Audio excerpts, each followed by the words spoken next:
I guess welcome everybody. Just a little bit on my background. I've originally started as an auditor, KPMG, Deloitte, Small Stevens. So I did about 12 years in the chartered accounting firms in Big Four. I had a bit of an early midlife crisis and got into film production and went off and did a master's of producing at AFTRS. Went off and was CFO of a listed company for a while, and then about 8 years ago started up Above the Line Accounting as a chartered firm that just specializes in media and entertainment clients. So we really only work with producers and production companies all day, every day. So it's a little bit about me. So today we're talking about raising money in Australia, ASIC legislation and various exemptions. So there are basically two ways to raise money in Australia. You can make an offer to the public, or you can approach individuals to invest in a project. ASIC legislation does have various protections for both of these types of finance raising. There's disclosure obligations to protect people, make sure people aren't getting ripped off and all that sort of stuff. So we're going to run through ASIC legislation that applies to both situations. Firstly, I'm going to chat a little bit about prospectus, which is an offer to the public. I'm going to cover this fairly quickly because in practice, this isn't really a financing approach that's used very often in film for various reasons, which I'll cover. But for those people who might not have seen a prospectus, the prospectus is a very, very detailed document. They can run to 100 pages.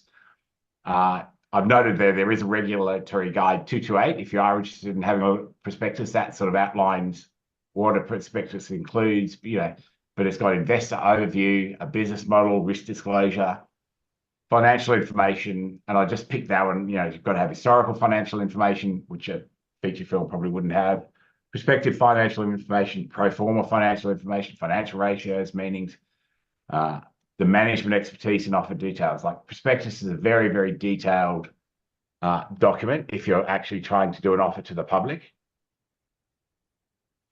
They're quite often used for companies listed on a stock exchange, and then there are also ongoing disclosure requirements if you're listed.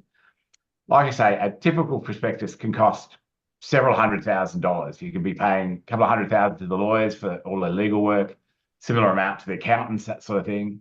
And in practice, there have been very, very few investment prospectuses related to film. I think Claire's mentioned she did one in relation to the flicks a while ago, but it really is not considered a really viable methodology for raising funds for making films in Australia for most projects. So if you're not making an offer to the public, then you can actually approach individuals to invest in your film. When you're approaching an investor, they're still going to be covered by ASIC legislation. They're covered by the ASIC legislation covering investment schemes under the Corporations Act. So however you are making the offer, it generally is covered by ASIC. All investment schemes are covered by this ASIC legislation. And it doesn't matter whether you're a sole trader, a partnership or company, you're going to be covered by the Corporations Act in relation to making an offer to investors. Sorry. Jumped up, sorry, there we go. Go to the next one. So if you're looking at any sort of investment contract, any sort of scheme, anything that involves the investment of money, where the investor is acquiring an interest in or a right for property, then you're going to be covered by the ASIC legislation. And quite often, if you're getting some sort of copyright, some sort of proceeds in a film, any profit film, then you're going to be covered by ASIC legislation, and you're going to be a managed investment scheme, which again requires a high level of disclosure. You've got to do a product disclosure statement, and again, most film projects don't go down producing a product disclosure statement. I've noticed there RG 168 where you can look at what's involved in a product disclosure statement. However, there are limited circumstances where an investment scheme is not required to be disclosed to ASIC, or you're not doing a management investment scheme. And it's these couple of exemptions which most film projects utilise. So it's worth spending a little bit of time going through those.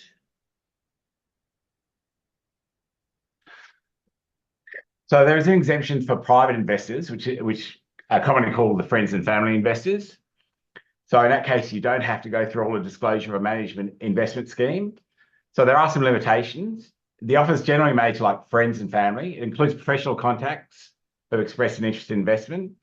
You are limited to making an offer to no more than 20 people a year, and the total investment has to be no more than 2 million in a 12-month period.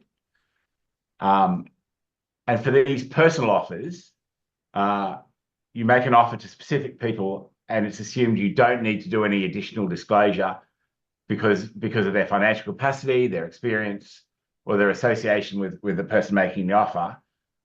All the asset regulation requiring additional disclosure doesn't kick in, and that's most commonly what smaller film projects utilise in Australia. Now, larger film projects quite often utilise exemption for sophisticated and professional investors. So the corporations law does define what a sophisticated or professional investor is. And again, they're excluded from all the disclosure regulations if you're making an offer to a sophisticated or professional investor. So a sophisticated investor doesn't require the disclosure document, and they're defined as somebody who has a gross income of more than $250,000 in the last 2 financial years, or net assets of more than $2.5 million, or they're investing at least $500,000. There's also a professional investor, and a professional investor is investing through a financial services license and actually has control of gross assets, and that's including things like companies or trusts of $10 million. I would note that the ASIC is actually seeking to currently raise those thresholds. So they want to move to the investor having more than $450,000 a year income for 2 financial years and net assets of $4.5 million, and is investing at least $900,000. So that change has not come into law yet, but ASIC is pushing for it. Generally, if you're dealing with sophisticated investors, they're still going to want to get information about a project. So they're generally going to want to see a budget, a finance plan, sales estimates, the waterfall, which I think other people are covering later on in the session. And generally, when you're dealing with a sophisticated or a professional investor, you actually get a formal letter from their accountant confirming that they do meet the definition of a sophisticated or professional investor.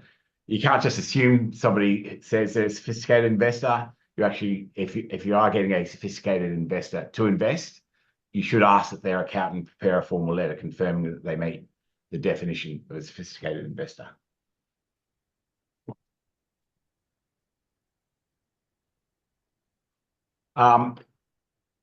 Just quickly, there is some legislation for crowdsourced funding, which has come in. It does actually allow you to use online platforms to actually raise funding and give equity to investors. Now, there are caps, like there's a cap of $10,000 per person. You've got to go through a provider of the crowdsourced funding services, and they've got to hold an Australian financial services license. But it is an alternative way of raising funds, looking at crowdsourced funding. I have seen one project raise funds this way, but it doesn't seem to be utilised very often, so I won't spend too long on it. But I just wanted to mention there is an option of looking at crowdsourced funding when raising finances for a film project. My next section I'm chatting about is reinvestments for the producer offset. So a lot of you will probably have heard of the term reinvestments. I think it's actually a bit of a misnomer in that I always see the investment process, which people call reinvestment, as 2 completely separate transactions. So I'll run through what reinvestment generally entails. You generally have transaction 1. So a service provider of the film is going to issue an invoice to the film for services, and this invoice is generally paid. So it could be an invoice for producer fees, director fees, post-production services, camera hire, a DOP, something like that. So it's basically you're paying a supplier of the film for their services. That's generally has to be at market rates. So you know, You can't inflate it because Screen Australia will come in and go, that's not market rate if it is inflated. And they've got a pretty good idea what market rates are because they've looked at thousands of projects. And then what I see as a separate transaction, that service provider then makes the decision to invest into the film. And that investment would be normally under the family and friends investment that we discussed above. They could be a sophisticated investor, but as a separate transaction, they are going, right, I want to invest in this film. They're generally, most of the time it's pari passu, so they get the same rate of return that the other investors get. And normally that investment, they're normally getting rights to the future profit in the film. So film's a little bit different to most other industries. Normally, if you were investing in a project, you'd be getting shares issued. And so people who aren't familiar with how films work quite often, I'm investing in film, do I get shares? The answer is no, that's not how films work. Generally, if you're investing in a film, what you're getting is actually a right to the future profits of the film. I will note that under the March 22 Screen Australia guidelines, Screen Australia expect both these transactions to actually go through the bank account, except in certain limited circumstances. So prior to those guidelines coming out, there was a process called invoice offset where you'd actually go, okay, I'm paying you, the producer, $100,000. You're actually reinvesting $100,000 into the film. I owe you $100,000. You owe me $100,000. Let's just offset those invoices and treat them as paid. I suspect Screen Australia thinks that was leading to people not declaring income. So that 100,000 producer fees, it hasn't come into the bank. So people might just cancel the invoice and say, oh, I didn't pay that, didn't receive that, so I'm not declaring that as income and not paying tax on it. Whereas if you've done an invoice offset, you've actually got the benefit of receiving it because you've actually got the investment in film. So invoice offset was accepted by Screen Australia for almost a decade, but it's no longer really a viable option for projects sort of after the March 22 guidelines have come in. When you're doing reinvestment, you do need to be aware of potential GST issues. If you have an investor that is not registered for GST, you actually get a mismatch between a supplier invoice and the investment. So let's say that same example, you issue me you're a producer, you issue me an invoice for 100,000 because you're not registered for GST. But when I issue you an invoice as an investor, I'm putting GST on that because that's how I generate income as a film company. So that's income for tax purposes for me. So you're paying me 110,000. I'm only paying you 100,000 because you're not registered for GST. That means you've got to come up with 10 grand from somewhere. So it's best if reinvestors are all registered for GST, and you need to make an adjustment if they're not registered for GST. I also wanted to spend a minute just talking about the tax treatment. As I mentioned, the supplier, when they get paid their 110,000 because they're registered for GST, that's income in the hands of the supplier. So let's say the producer's charging his fee through a production company. That production company then has $100,000 of income and a GST of 10,000 payable. When they make the investment back into the company to get the rights to the future, an investment in film is not tax deductible. So there used to be, probably up until about 2007, there was the old 10B, 10BA where you could actually get a deduction for investing in film.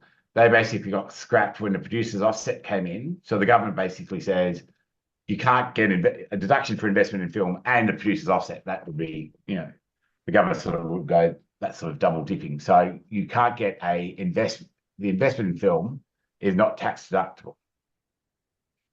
However, there is a way to partially mitigate this issue. So if as part of the investment into the film, the investor is assigned copyright, and it can be just 1% copyright, it doesn't have to be a copyright that matches the level of investment, then that investment creates what's called an intangible asset under the Tax Act. And intangible assets can be written off over their effective or amortized over their effective useful life. So that 100,000 that's being invested in by the producer's production company, you can actually say, okay, I can't, I can't claim an immediate tax deduction for that. But over 5 years, I'm going to amortize that at, let's say, 20,000 a year for 5 years. So over 5 years, I'll get 5 tax deductions of $20,000 a year. So over 5 years, I'll have $100,000 worth of income, $100,000 worth of tax deductions. So over a 5 year period, you can say you're sort of tax neutral. Now, obviously, there are other things that impact that. If the company's got tax losses, then they're not paying tax up front, so they're in a better position. You also have to have income to offset the deductions in the future years. So that's why investors should always be getting tax advice from their tax accountant. The industry standard is for 5 years. But it does give you a situation where you are paying tax in the first year because you've got 100 grand income from your producer fee, and you might only be claiming a deduction of $20,000 for the tax payable. There is a sort of, it's almost an amusing situation. The 5 year period, that is sort of self-assessed. So if you self-assess that the film will actually not make money for 5 years, you can actually sit there and go, so what you would normally do is actually ask the producer, go, can I please get a cash flow forecast of what this feature film was expected to make over the next 3 to 5 years? And if the producer goes, you know what, it's going to only generate money for a 3-year term. After 3 years, we will have, released it in cinemas, sold it to a streamer, sold it to a free-to-air, released it on YouTube, whatever, and we're really not expecting much money to come in. So in that situation, you can actually say its effective useful life is 3 years, not 5 years. And that actually means you can depreciate that investment over the 3-year period. Now, this is a more aggressive position, and you should always have the financial cash flows to support it if you are going to take a more aggressive position. But it is a situation where, where if the film's actually not a great film and you're not going to be able to sell it for a long, for as long period of time, the investor can actually be in a slightly better tax position. Probably the last thing I was just going to mention in reinvestments. Obviously, the reinvestment, you're getting copyright or you're getting some sort of right to the future profits of the film. If you've got an investor who says, actually, I don't want rights to future profit of films, I really want to look at maximizing my tax deduction, you can look at doing a donation through the Australian Cultural Fund. If it meets the Cultural Fund's guidelines, then that's recorded as a donation, and the investor can get a tax deduction as a donation. Obviously, they don't then get any rights to future films, so most investors would rather have the right to future films. But there may be certain investors who go, you know what, I'd rather get a tax deduction in year one for whatever reason. So you can look at, seeing if you meet the Australian Cultural Fund requirements. And for documentaries, you can also look at Documentary Australia.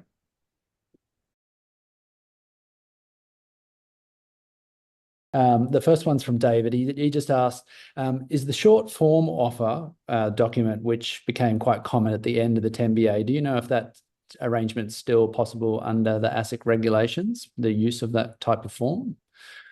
Or is that something a little bit out of that you'd need to take on notice? I haven't seen it in the last 8 or 9 years. So, I mean, just going through the regulations that I ran through, you wouldn't need it for the family and friends or the sophisticated investors necessarily, because they're exempt. And then I'd say if you're making an offer to somebody who's not going to be covered under those, then you're either going to be looking at the prospectus or the product disclosure regulations. So it might be similar to a product disclosure regulation, a short form. So it would depend on who you're making the offer to. And if they're not exempt, then you're going to be doing something like a short form or a full prospectus. Yeah. And then Trevor has a question on the family and friends sophisticated investments. Is the limit for those family and friends investors 2 million for the group or per investor? So can you just clarify that for us? Yeah, it's actually for the group. So you can raise a maximum of $2 million in a 12-month period in total, not per investor. Yep. And that is per company. So if you had multiple projects with different SPVs, you could effectively go out and raise for those different projects Yes. separately, Yeah. and you would have Yeah. you'd be able to raise 2 Yeah. million. Yeah. If you had two separate projects, they could each raise $2 million under the family and friends. Yep. Yes. Yep. And then a couple of questions, please. If you do have them, just pop them into the Q&A function, which is down the bottom, along the bottom of your tabs. Reinvestment of producer overheads. So we're talking about reinvestment for the purpose of Yep. of the offset. This money actually should be paid to the producer and hit the production company bank account and then transferred back to the SPV rather than an invoice swap. Yes, that would be my advice in every circumstance now after the May 22 guidelines. Like I said, the guidelines do there are certain, limited circumstances where they might look at something that hadn't gone through the bank account. But I mean, I guess my approach is why take the risk? Why risk Screen Australia honing in on this and possibly disallowing something Yeah. when, it's a risk you shouldn't be taking if you're going through the offset. I wouldn't want to put 5% of my offset at risk just because I hadn't transferred money in and out of the bank account. So my advice would be absolutely for it to go through the bank account. Yeah, and there are a couple of matters before the Administration Appeals Tribunal which do raise this, and we may, provided some other issues are satisfied, get an answer to those at some stage in the future. So I think definitely keeping an eye on that so that we might get an answer to this invoice offset situation and have some clarity around that, because it does seem to go against a lot of other tax principles and accounting practices in every other industry. So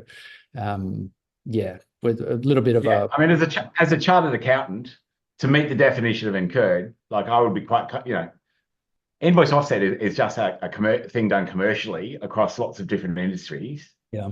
I understand why Screen Australia brought in the cash movement, because I think there was some people not recording it going, oh, I didn't get the cash into my bank account. So I think there was an issue of people not recording income like up in their own company. So I understand why they did it. Yeah. But yeah, from just a normal accounting point of view, it's an acceptable practice.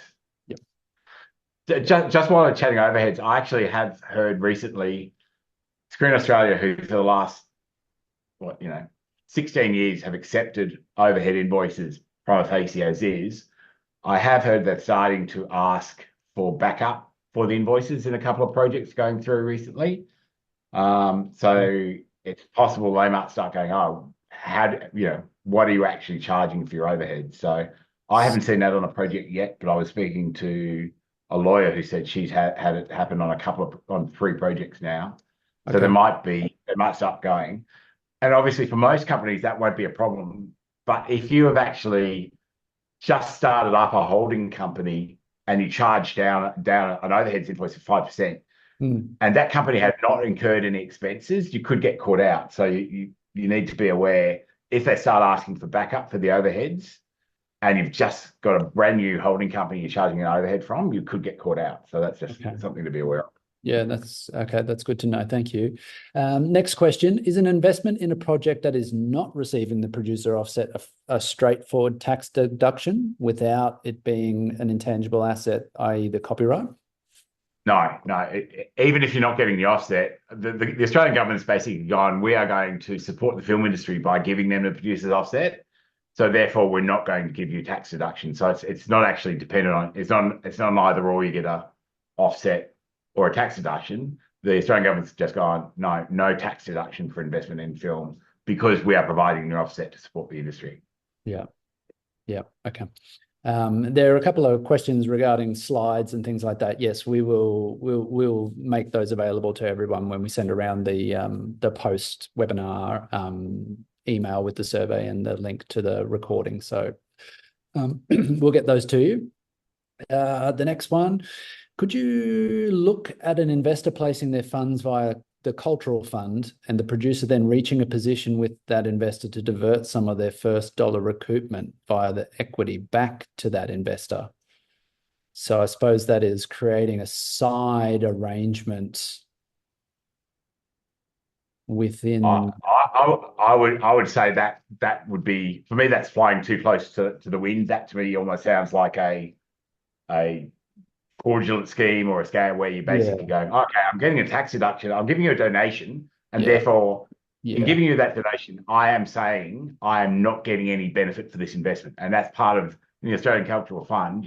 You qualify for that because you're actually signing something saying I'm getting no benefit for the money I'm giving you. And then you turn around and doing a side contract going, oh yeah, but I'm going to give you a benefit for the money you gave me. So for me, that sounds like going over the line for me. yeah. Okay. And then the ASIC regulations regarding family and friends and those exemptions, does that apply whether the investor is an Australian, or does it also apply to investors overseas? Ooh, Do you know that's a that? really good question. It, I'm going to sorry, say I can don't answer know. that one. Stop me on that There you one. go. I Oh, can answer that Claire, one. please. It does Thank you. also apply to people overseas. Okay. So you can make that offer to people overseas as long as they fulfill the qualifications that are in the legislation. Yeah. Okay. Thank you for clarifying that. And then last question, investments, in-kind investments, how are they treated, particularly around production facilities? I suppose you've already answered this with regard to the producer offset. In-kind doesn't really work.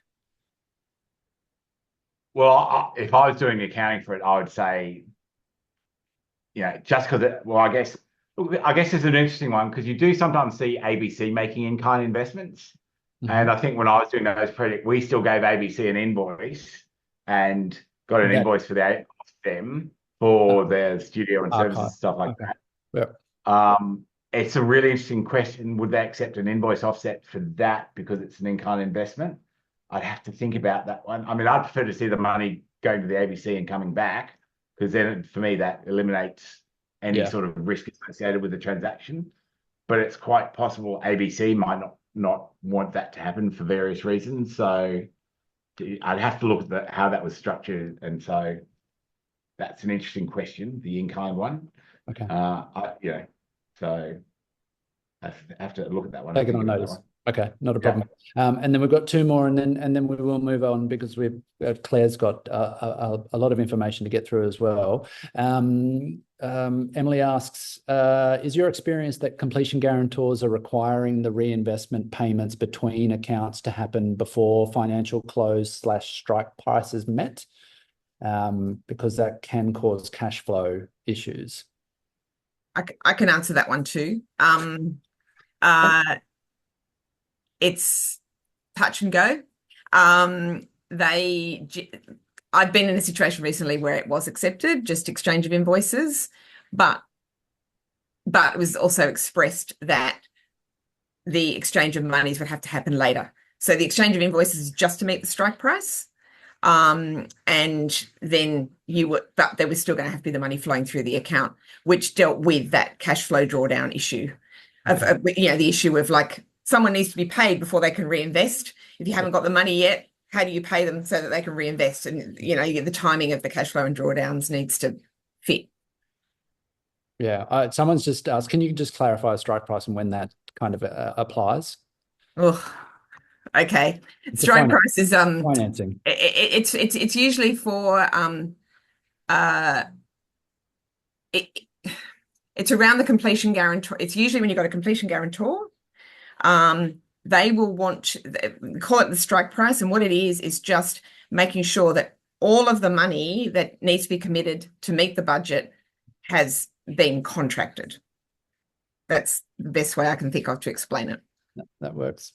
Yeah. That works for me. And then last one before we move on to your presentation, Claire. If the limit for family and friends is capped at 2 million, with ASIC pushing for potential increases to the requirements that those investors meet, are they also considering raising that cap, or are they going to maintain that cap? They're asking. So that cap applies to the family and friends, and the increases ASIC are looking at are actually increases for the sophisticated investors and special investors. So they're actually two different things.